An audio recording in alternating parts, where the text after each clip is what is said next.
You've probably heard that quote from Nietzsche, "Stop being polite and start being dangerous." Whoa, it sounds pretty intense, right?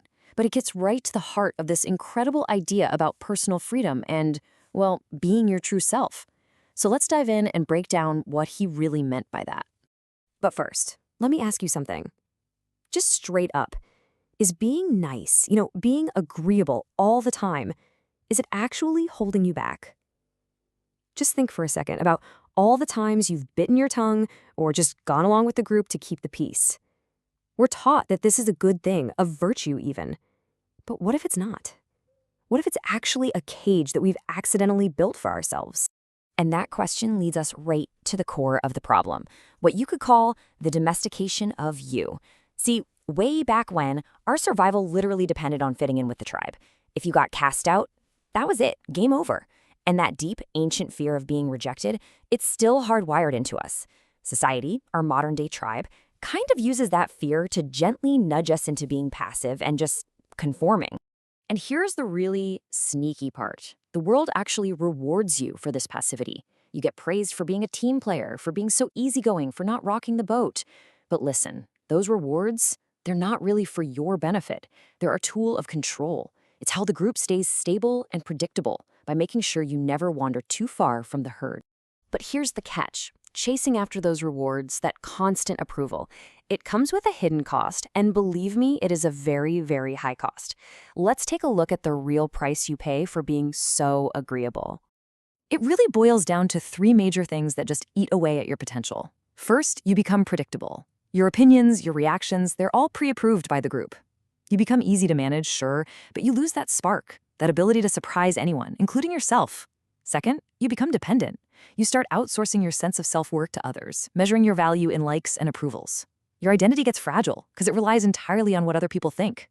And finally, you become forgettable. I mean, in a world this noisy, the people who make a real impact are the ones with a unique voice.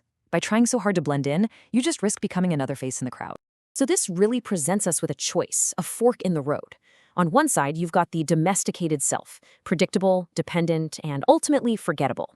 And on the other side, the dangerous self, authentic, independent, and absolutely unforgettable. This isn't about being good versus bad. It's about choosing to be a force of your own creation instead of just a product of your environment. So, what's the move here? It's all about reclaiming your dangerous self. And we need to be crystal clear about what dangerous means here. This is not about being a threat to other people, not at all. It's about becoming a threat to a stale, rigid status quo that just wants to crush individual thought.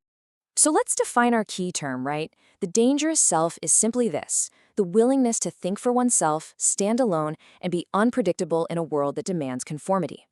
It's really about intellectual courage. It's having the guts to trust your own gut, to trust your own perspective, even when you're the only one in the room who sees it that way.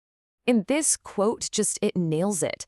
The rejection of mass thinking is the first step to discovering your true strength. See, the crowd, it offers comfort, for sure, but you pay for that comfort with your own individuality. Real strength, your true strength, is only found when you have the courage to step away from that comfort zone. Okay, so that all sounds great in theory, right? But how do we actually put it into practice? How do we do this? Let's talk about the path forward, the actual concrete steps you can take to stand alone and get that authentic power back. It really comes down to these three steps.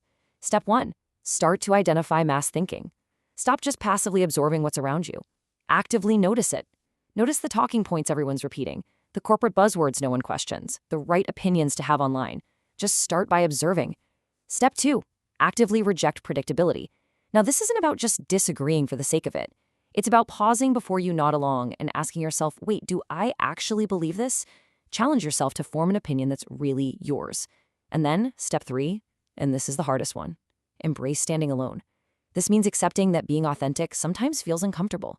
But you have to see that discomfort not as a failure, but as proof that you are finally thinking for yourself. So why go through all this trouble? What's the point? The payoff is everything. It's about finally discovering what your true strength is, and it's rooted completely in being authentic. If you walk away with just one thing today, let it be this: your true strength is never, ever found in how well you can fit in. It's always found in your courage and your willingness to stand apart, That's where your power is. That's where your unique value is. So I'll leave you with one final challenging thought, a question to just kind of carry with you for a while. Take a moment, be really honest with yourself, and just ask, who would you be if you stopped being so polite and instead decided to be dangerous?